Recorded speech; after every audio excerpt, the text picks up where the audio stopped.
आज के खर्चा पानी में हम दो जरूरी खबरों पर विस्तार से बात करने वाले हैं।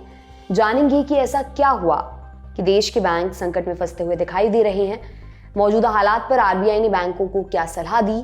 इसके अलावा जानेंगे कि पेटीएम के शेयर 20% क्यों टूट गए हैं।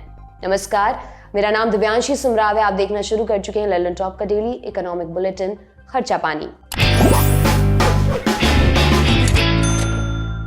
पिछले कई महीनों से वित्त मंत्रालय और रिजर्व बैंक ऑफ इंडिया गाहे बगाहे बैंकों की तारीफों के पुल बांधते नजर आ रही हैं।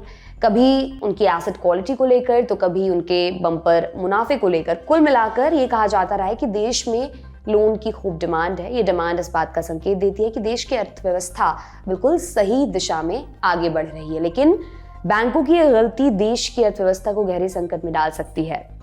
बैंकों की इस गलती पर विस्तार से बात करेंगे, लेकिन पहले आपको थोड़ा पीछे ले चलते हैं। कहानी की शुरुआत होती है साल 2018 में। उस समय देश के 3 बड़े नॉन बैंकिंग फाइनेंशियल कंपनीज यानी NBFC मसलन ILNFS, DHFL और HDIL डूब गए। वजह थी इनके पास कैश की कमी थी, क्योंकि बैंकों ने इन्हें कर्ज देना एकदम बंद कर दिया था। जांच हुई तो पाया गया कि इन NBFC ने ऐसे लोगों को पैसा उधार बांटा जिनकी साख नहीं थी। ILNFS से शुरू हुआ संकट गहराता गया।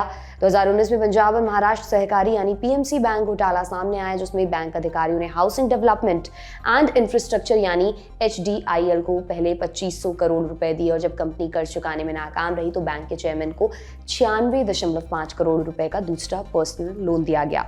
मार्च 2020 में उस समय देश का 5वां सबसे बड़ा प्राइवेट बैंक यस बैंक भी रिजर्व बैंक ऑफ इंडिया के रडार पर आ गया।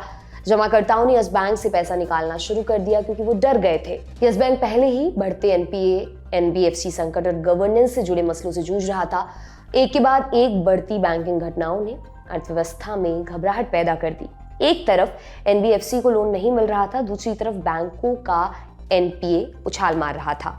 केंद्र सरकार ने ILNFS और यस बैंक को बचाने के लिए SBI और LIC से पैसा लगाने को कहा, लेकिन DHFL, HDIL और PMC को बचाया नहीं जा सका और वो दिवालिया हो गए। अब सवाल यहाँ पर यह कि NBFC और इन बैंकों के एक साथ डूबने का कारण क्या था। फॉर्च्यून इंडिया की एक रिपोर्ट के मुताबिक इनके पतन का कारण था इनके फाइनेंसेस आपस में जुड़े हुए थे।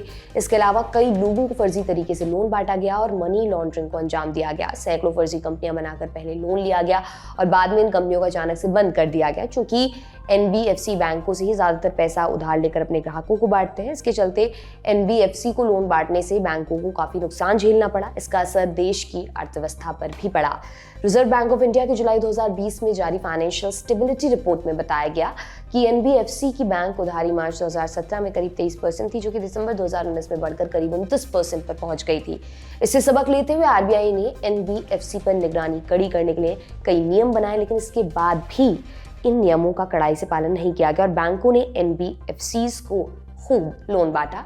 नतीजा सबके सामने है। आरबीआई के अक्टूबर 2023 के बुलेटिन में कहा गया कि NBFC की बैंक उधारी वित्त वर्ष 2023 के आखिर में करीब 41%, यानी कि बैंकों की कुल उधारी का 41% उस पर पहुंच गया है, जबकि वित्त वर्ष 2022 के अंत में कुल उधारी 35.5% थी। इससे पता चलता है कि बैंकों ने NBFC को जमकर लोन बांटा है। इसके बाद फाइनेंशियल जोखिमों को भांपते हुए आरबीआई गवर्नर शक्तिकांत दास ने बुलेटिन में चेतावनी दी कि बैंकों और NBFC को इंटरनल मॉनिटरिंग सिस्टम को मजबूत करने की सख्त जरूरत है। इसके अलावा centre for advance financial research and learning यानी कैफरल ने हाल ही में एक रिपोर्ट जारी की है। इस रिपोर्ट में NBFC को बैंकों से मिलने वाले लोन को लेकर संभावित खतरों का जिक्र किया गया है। इस रिपोर्ट के बाद भारतीय रिजर्व बैंक ने बैंकों, NBFC और क्रेडिट कार्ड जारी करने वाली कंपनियों को रिस्क वेट बढ़ाने का फैसला लिया है। इस फैसले की जद में बैंकों से NBFC को मिलने वाला कर्ज भी शामिल है। दरअसल पिछले कुछ समय से कंज्यूमर लोन आवंटन में काफी तेजी दिखाई दी है, जिनमें एक बड़ा हिस्सा असुरक्षित कर्ज का है। इसके अलावा बैंकों ने भी NBFC के लिए अपने खजाने खोल दिए हैं। पिछले 2 वर्षों के दौरान खुदरा ऋण आवंटन में सालाना चक्रवृद्धि दर पर 25% बढ़ोतरी दर्ज हुई है। ऐसे ऋण की वृद्धि दर कुल लोन आवंटन में वृद्धि की तुलना में दोगुना है। इनमें लगभग 1/4 लोन असुरक्षित हैं। आपको बता दें कि पिछले कई सालों से भारत में NBFC लोगों को कर्ज मुहैया करा रहे हैं। सबसे खास बात यह है कि NBFC छोटे स्तर के कारोबारों और रिटेल ग्राहकों को लोन देते हैं। Centre for advance financial research and learning की रिपोर्ट के अनुसार NBFC द्वारा कुल आवंटित लोन का हिस्सा 2013 में सकल घरेलू उत्पाद का 8.6% हुआ करता था, जो कि 2022 में बढ़कर 12.3% हो गया है। अब सवाल यहाँ पर ही उठता है, क्या आरबीआई भारतीय बैंकिंग सेक्टर की निगरानी करने में पर्याप्त रूप से सक्षम नहीं है? इस सवाल का जवाब इतना सीधा नहीं है। कुछ विशेषज्ञ मानते हैं कि आरबीआई को बैंकों की ब्याज दर निर्धारण और बैंकों की निगरानी की अपनी भूमिका को अलग करना चाहिए। इससे उन्हें दिशा मिलेगी और गैर जरूरी हितों का टकराव होने से बचेगा। कुछ जानकारों का कहना यह है कि बैंकों से एनबीएफसी को अधिक उधार लेने से रोका जाना चाहिए और बॉन्ड बाजार पर उनकी निर्भरता बढ़ाने के प्रयासों को बढ़ावा देना चाहिए। हालांकि ये कहना तो सरल है, परंतु करना बेहद मुश्किल है, क्योंकि कम रेटिंग वाली एनबीएफसी के लिए बॉन्ड बाजार से पूंजी जुटाना आसान नहीं है।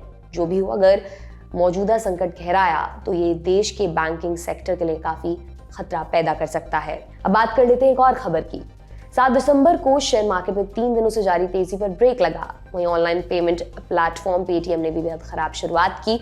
मार्केट ओपन होने के साथ ही पेटीएम की पेरेंट कंपनी 197 कम्युनिकेशंस लिमिटेड के शेयर क्रैश हो गए और इनमें 20% का लोअर सर्किट लग गया। पेटीएम को यह झटका क्यों लगा, इसके पीछे 2 कारण सामने आ रहे हैं। फिनटेक फर्म 197 कम्युनिकेशंस लिमिटेड के शेयर सुबह 9:23 पर 20% फिसलकर 645.45 रुपए के लेवल पर पहुंच गए। पेटीएम का शेयर सुबह 9:15 पर 728.85 रुपए के लेवल पर ओपन हुआ था, लेकिन 20 मिनट के कारोबार के दौरान ही शेयर ने 650.65 रुपए का लो लेवल भी छू लिया था। हालांकि कारोबार बंद होने पर पेटीएम का शेयर 18.74% टूटकर 660.70 पर बंद हुआ। पेटीएम के शेयरों में गिरावट की वजह छोटे पोस्ट पेड लोन कम करने के प्लान को बताया जा रहा है। दरअसल कंपनी की एनालिस्ट मीट में छोटे साइज के पोस्ट पेड लोन्स घटाने और बड़े साइज के personal loans and merchant loans बढ़ाने के प्लान का ऐलान किया गया था, लेकिन कंपनी की योजना ब्रोकरेज हाउसेस को पसंद नहीं आई और उन्होंने कंपनी के रेवेन्यू अनुमान में कटौती कर दी। ब्रोकरेज फर्म जेफरीज ने पेटीएम के शेयर का टारगेट प्राइस भी घटा दिया था। इससे निवेशकों के सेंटिमेंट पर असर पड़ा और शेयरों में इतनी बड़ी गिरावट देखने को मिली। कंपनी के शेयरों में गिरावट की दूसरी बड़ी वजह दुनिया के दिग्गज निवेशक वॉरेन बफेट के कंपनी का साथ छोड़ने को भी माना जा रहा है। शेयर मार्केट में पेटीएम के शेयर लिस्ट होने के बाद से ही पेटीएम के शेयर काफी नीचे चल रहे हैं। नवंबर 2021 के बाद से इसके शेयर 42% से ज्यादा डाउन चल रहे थे और 7 दिसंबर को ये गिरावट और भी ज्यादा बढ़ गई। ये आज का खर्चा पानी दोस्तों, ये बुलेटिन आपके लिए लिखा था हमारे साथी प्रदीप यादव ने। आप अपनी राय कमेंट बॉक्स में जरूर दें। अगले एपिसोड तक अपना खूब ख्याल रखें। बहुत बहुत शुक्रिया।